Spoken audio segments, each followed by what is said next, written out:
Hello everyone and welcome back to this Learn to Play video series for Perdition's Mouth Abyssal Rift, where we are going to be playing the introductory scenario Side Entrance. In the first episode we had a short overview of the game and then we went through the game setup. We are now ready to play. But before we do, just to explain some of the minor changes that have been made for the purposes of this video. As you can see, some of the tokens have actually been put on plastic card stands. These stands do not come with the game, you don't need them, it is just for the purposes of the video. They are perfectly easy to see on the board, but on a video it just makes them a bit more obvious. I've done exactly the same with the doors, which I've put on red stands. Again, this is just for clarity purposes during the video. Without further ado, let's get straight into the hero phase, and our first hero, Bastian.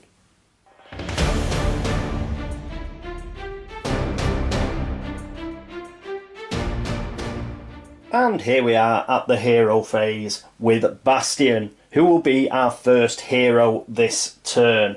Let's quickly have a look at Bastian's sheet. This is Bastian's sheet. Up here we have his abilities. We have Distraught, which is a hard option when you are playing Bastian. As we are playing an introductory scenario, we will ignore the hard option.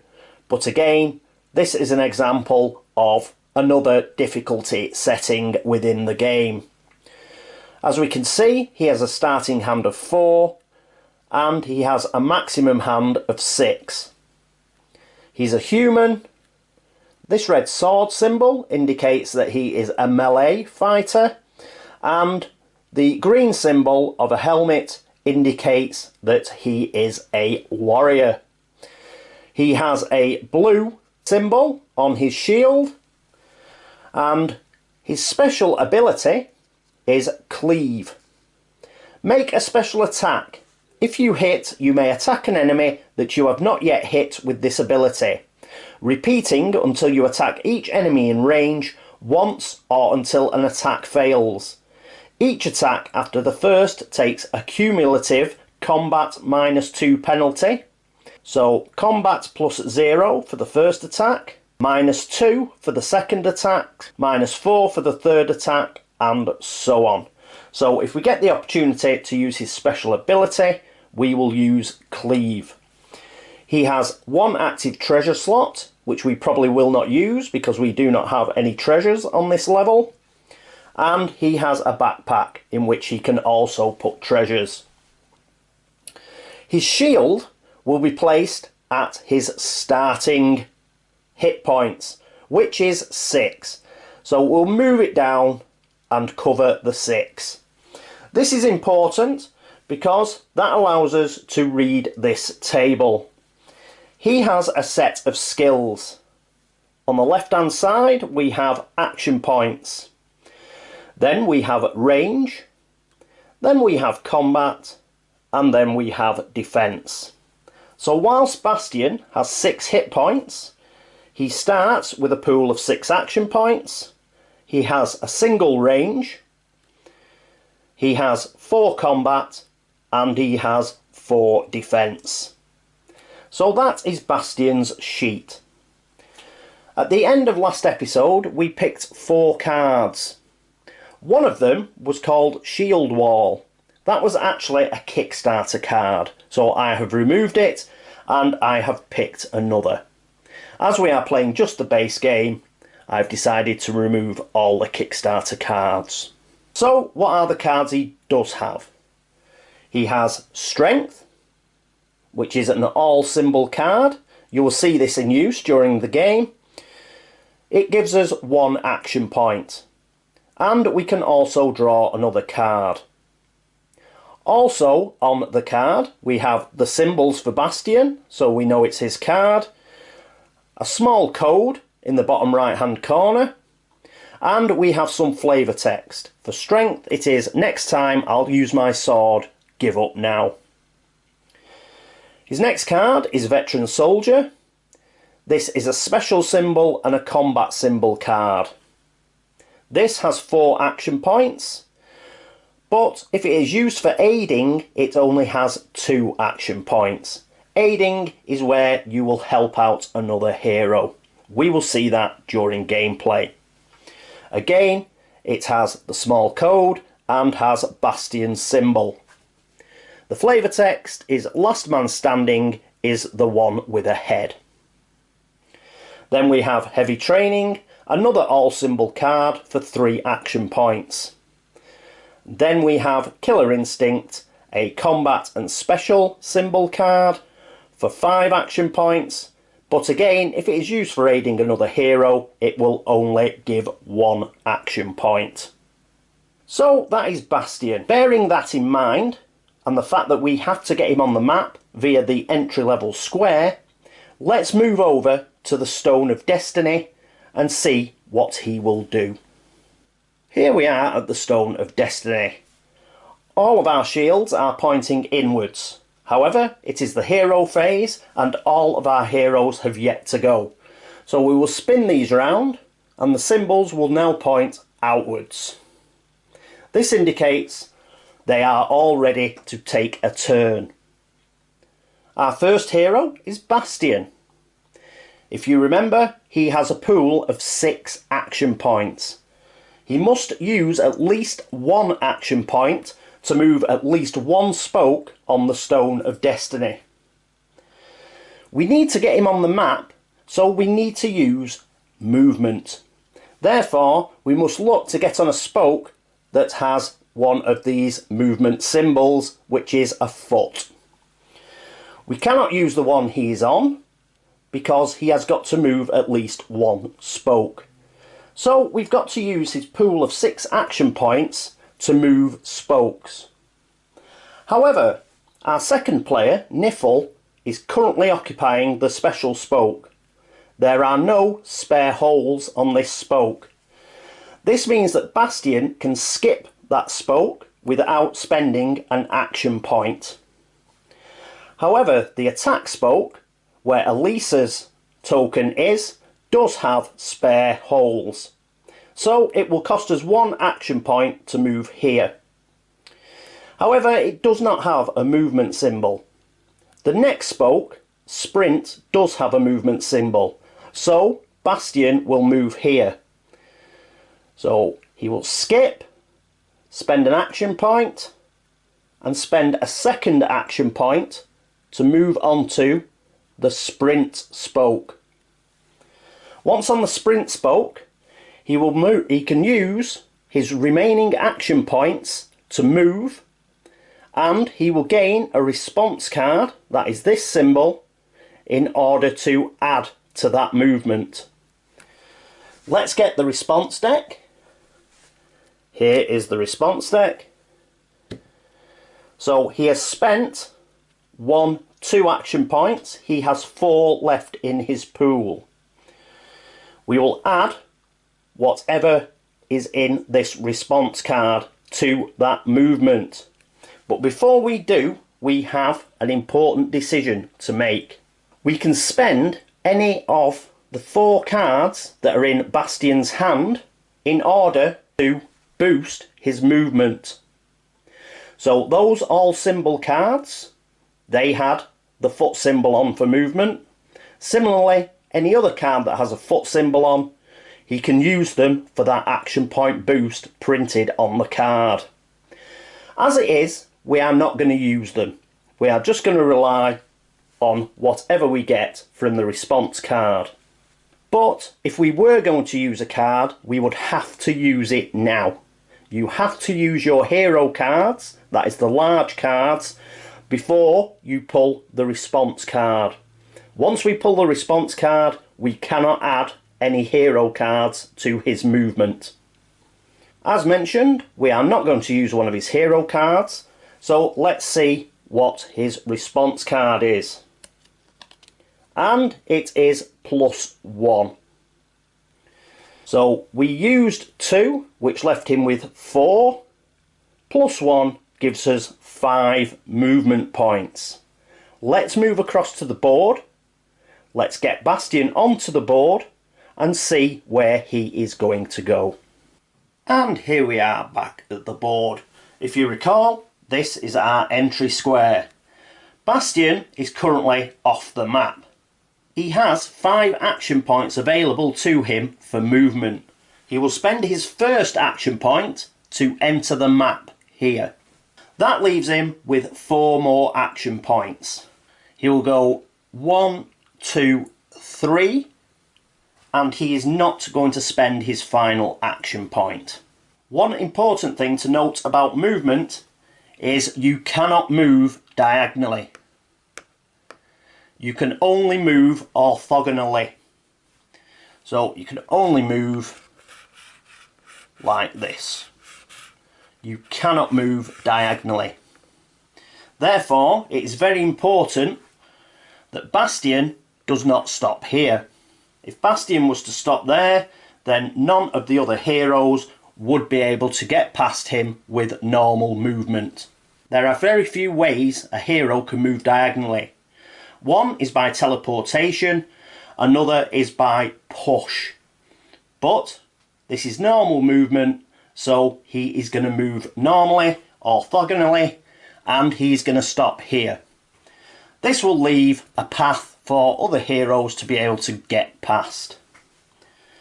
We have now used this response card, so it will be discarded. Bastian has not used any of his hero cards, so that is the end of Bastian's turn. Let's go back to the Stone of Destiny. Here we are back at the Stone of Destiny. Because Bastian has now completed his round, we will turn his shield inwards. That now indicates that is the end of his turn. Our next player will be Niffil. So let's have a look at his hero sheet. And here we are with Niffil. Having a look at his sheet, we can see that he has a starting hand of 5 cards and a maximum hand of 7. He too is a warrior, but he has a target symbol rather than a red sword. This means he is a ranged hero. He too has a hard option on his sheet that we will not be using as this is an introductory scenario.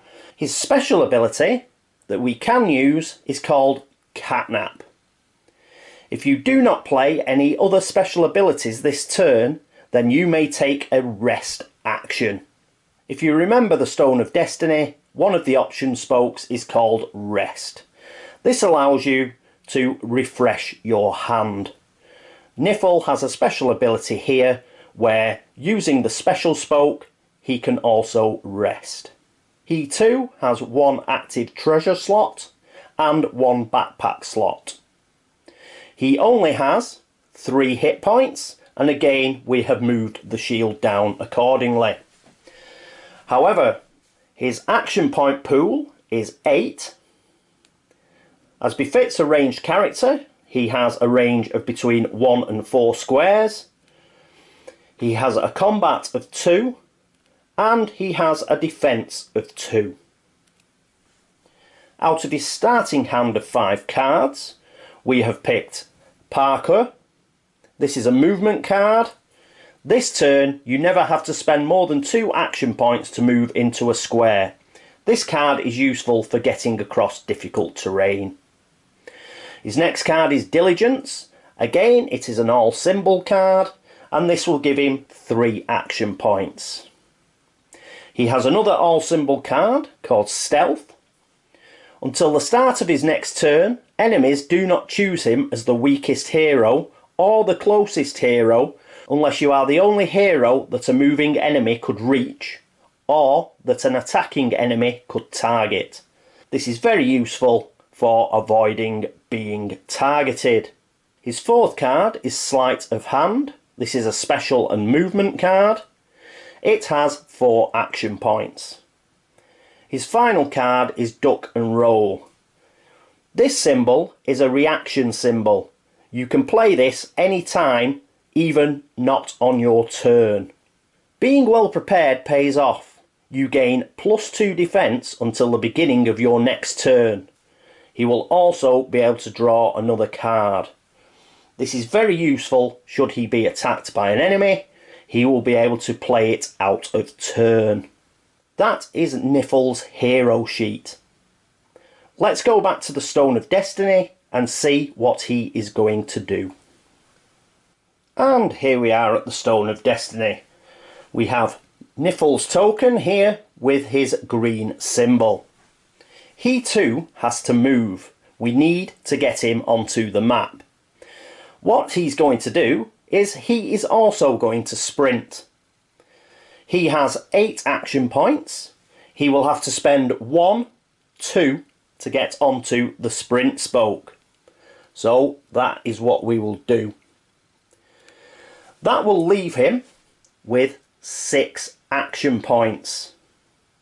However, what we want to do is we want to go past Bastian and we want to open the door. The door to that room, because it is unlocked, can be opened with a single movement action point. Therefore, we have 6 action points. We have hero cards that we can play in order to give him more action points. So what we will do is we will play one of his hero cards. The hero card we are going to play is going to be Sleight of Hand. It does have a movement symbol, so it can be used for movement, and it will give 4 extra action points. That will give him a total of 10. He started with 8, he used 2 to get to sprint, so now he is on 10.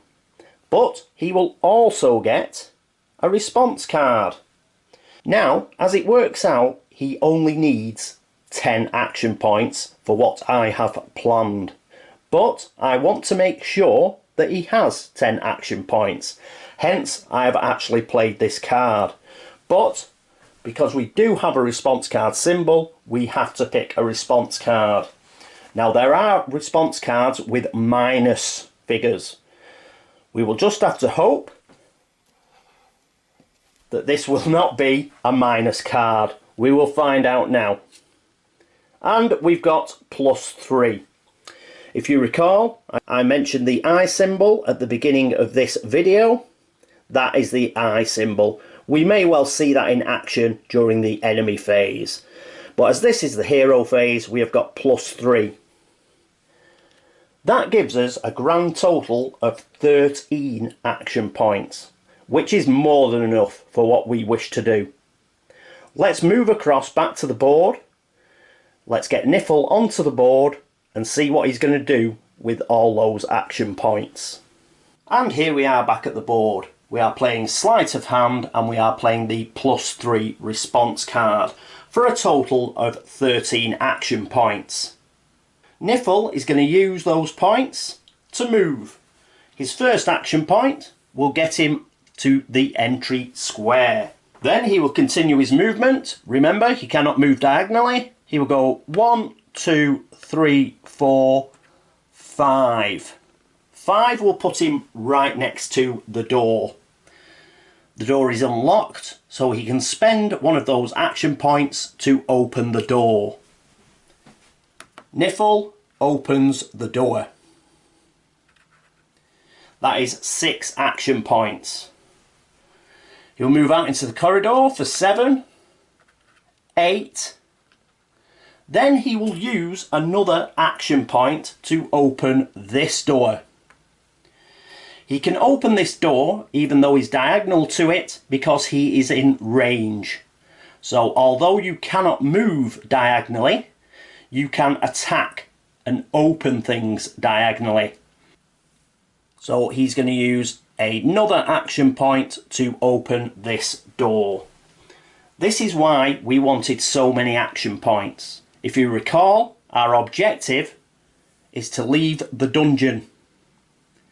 The quicker we leave the dungeon, the better. We do not have to kill all the enemies on the dungeon level. We merely have to escape the level. So he has spent 1 to get on the board, 2, 3, 4, 5, 6. I think I said 5, but it is 6. 7 to open the door, 8, 9, 10 to open that door. So if you recall, I said I played sleight of hand to make sure I had 10 action points. That is the reason why. I wanted to make sure I at least opened the door. I am not going to move any further. Why? I could go 1, 2, 3 and spend all 13 action points. The reason for that is I do not want to be in line of sight of the ranged cultist guards. These two are ranged, as is this guy here. If I was to stop here, here, here, here or here, I would be in range of this guard who is at the arrow slit. Where I am now, I am out of range. Similarly, I wish to stay out of range of this guard. He has a range of 3. He can hit the doorway and just inside the doorway, plus all around here. Therefore, I will keep Niffil where he is currently. I do not want him attacked during the enemy phase, so he will stay right here. As that is the end of his movement, we can discard this response card, and we will also discard Sleight of Hand. This will go into a discard pile that he can only access again if he rests. So let's discard this, and then we will go back to the Stone of Destiny. And here we are back at the Stone of Destiny. That is the end of Niffil's turn, so we will turn his shield inwards. That means we only have one hero remaining, and that is Elisa. Let's take a look at Elisa's hero sheet. And here we are with Elisa. She has an orange symbol. She is a magus, unlike Niffil and Bastian, although, like Niffil, she is also ranged. She is an elf. She has a starting hand of 5 and a max hand size of 7. She has 2 active treasure slots and a backpack slot. She also has a hard option that we will not be using, as this is the introductory scenario, but her special ability is Blink. She can teleport up to 2 squares, but an important thing to note is this 2 is red. This means that that number can be boosted. So if we have a special card, for example Focus, which is an all symbol card, gives us 2 extra action points, this could be played to make that 4 squares. Another important thing to remember about red numbers is you cannot boost them over 6. So at the most she could teleport 6 squares. But without spending any cards, if she's on the special spoke of the Stone of Destiny, she can blink 2 squares. Because it's teleporting, she may move diagonally with this. She can also teleport through doors, walls, across out of bounds squares. So long as she lands in an empty square that is in bounds, she can teleport to it. She starts off with 3 hit points. Again, we have moved the shield across those hit points. This means she uses the top row of her stats. She has 5 action points in her pool. She has a range of 1 to 6 squares. Her combat, however, is 0. She needs to be boosted by cards in her hand. She does not get a base combat. It is 0. Her defense is 2. Let's have a look at her starting hand. Her first card is Elvish Dagger. She did not draw this originally. She drew Teleportation, but that is a Kickstarter card. I have since decided to take the Kickstarter cards out, so I picked the next card, which was Elvish Dagger. Another excellent card.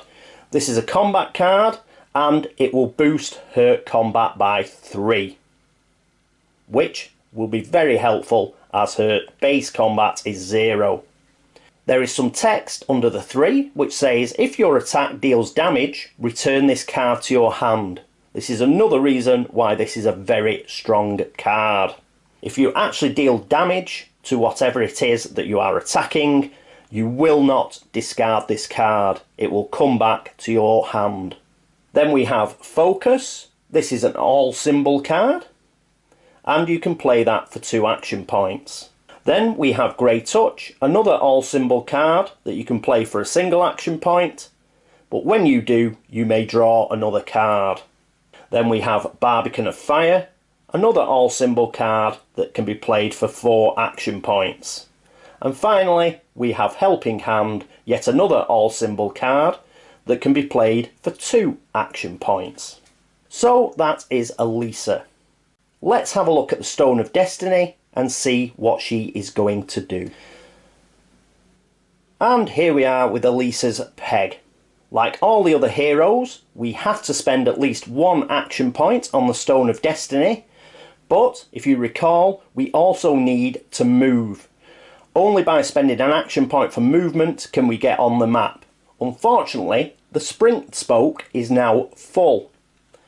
However, if we go past defend and onto charge, this has a movement symbol. So we will go onto the charge spoke.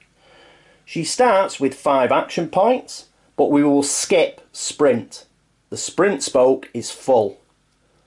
So it's skip 1, 2. That means she has 3 action points left. If she is charging, we can spend cards for the movement portion of charge. Then, once we have completed our movement, we can spend hero cards for the combat portion. So, we've got 3 action points remaining.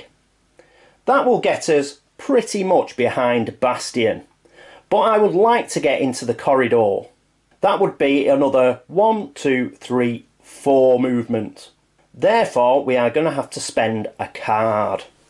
The card we are going to spend is Barbican of Fire. If you recall, it's an all symbol card, so it does have the movement symbol on it, and it will give us the 4 extra movement points we need to get into the corridor.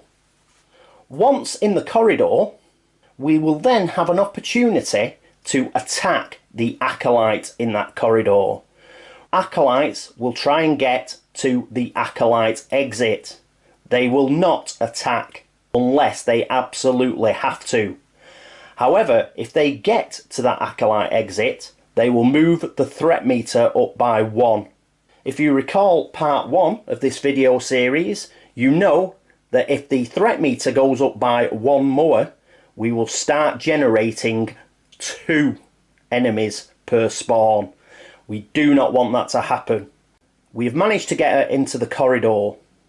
The acolyte will be 4 squares away from her.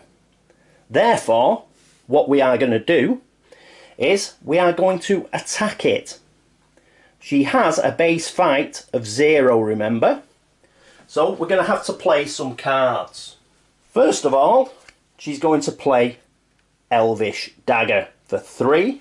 We will see the defense of the acolyte when we get there, but I will tell you now that the acolyte defense is 1. So that will be 3 versus 1. However, the response deck has an average of +2. That means we may get a situation where we have 3 combat points versus 3 defense points. That will be a miss. Therefore, we want to improve our chances. We will improve our chances by also playing Grey Touch, which is an all symbol card. You can see there it has the red fist. That will give us an extra action point. Also, after we have played it, we will get a card back in our hand. That will give us 4 combat versus 1 defense. That has improved our chances significantly. So that is our plan for the turn. Let's move back to the map and see how it pans out. And here we are back at the board. So first of all, on our charge spoke, we have movement. We used up 2 action points to move onto that spoke, so we have 3 left out of Elisa's pool. She will use 1 to move onto the entry square. She will use the remaining 2 to move up behind Bastian. Remember, she is not teleporting, so she has to move orthogonally. She then plays Barbican of Fire for 4. So she can go 1, 2, 3, 4. That gets her into the corridor. We can discard Barbican of Fire. Once in the corridor, she's now attacking the Acolyte. The Acolyte has a defense of 1. Let's have a look at the standard enemy reference card. Here is the standard enemy reference card. As you can see, the Acolyte is in the top row. He has movement of 2 towards the Acolyte exit. He has a range of 1, a hit point of 1, a combat of 1, and a defense of 1. So that is the defense that we will be combating against. Elisa is in line of sight, so we go from the centre of her square to the centre of the Acolyte square. That is fine. She has line of sight. Her range is 6 squares. 1, 2, 3, 4. So we are in range. She will play Elvish Dagger for 3, Grey Touch for 1. That is 4 combat against a defense of 1. Every enemy gets to pull a response card that will add to their defense. So let's get the response deck. Here is the response deck. So in order to escape being killed, the Acolyte has to pull a 3 or better. He pulls a +2. This is the most common card in the response deck. This is why we added Grey Touch. 1 + 2 is 3 defense, but we generated 4 combat. The Acolyte only has 1 hit point. We have killed the Acolyte. The Acolyte will not be able to sprint for the Acolyte exit, at least not this turn. Let's put the Acolyte in the dead pool. Here we are at the dead pool. So we will place the Acolyte in here, and now we know not to respawn this particular monster. Let's get back to the board. Here we are back at the board. So we get to discard this response card, and we can get rid of the response deck for the time being. Next, we will discard Grey Touch. But, as you can see, we do draw another card. So we'll discard that. We will get Elisa's deck, and we will draw the next card off the top. And we have got Ghostly Helper. This is another all symbol card for 3 action points. We will now put that in her playing hand. The final card is her Elvish Dagger. But we did do a single damage with it. That means this returns to her hand. It is not discarded. Let's return to the Stone of Destiny. Here we are back at the Stone of Destiny. That is the end of Elisa's turn, so we will spin her shield peg around. All the shield pegs have now been spun inwards. That means it is the end of the hero phase. Having gone through the first hero phase of our first turn, we will leave it there. In the next episode, we will look at the enemy phase of the first turn. That should leave us enough time then to do a complete second turn.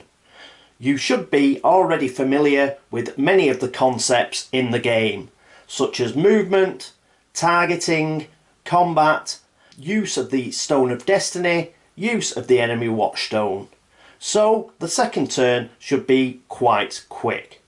In the episode after that, we will look to continue playing turns until we finish this scenario. Then we will have a small wrap up and go through some of the commonly made mistakes in the game. I hope you are finding this Learn to Play video series useful, and I look forward to seeing you next time when we complete turn 1 and do a full run through of turn 2. Until then, goodbye.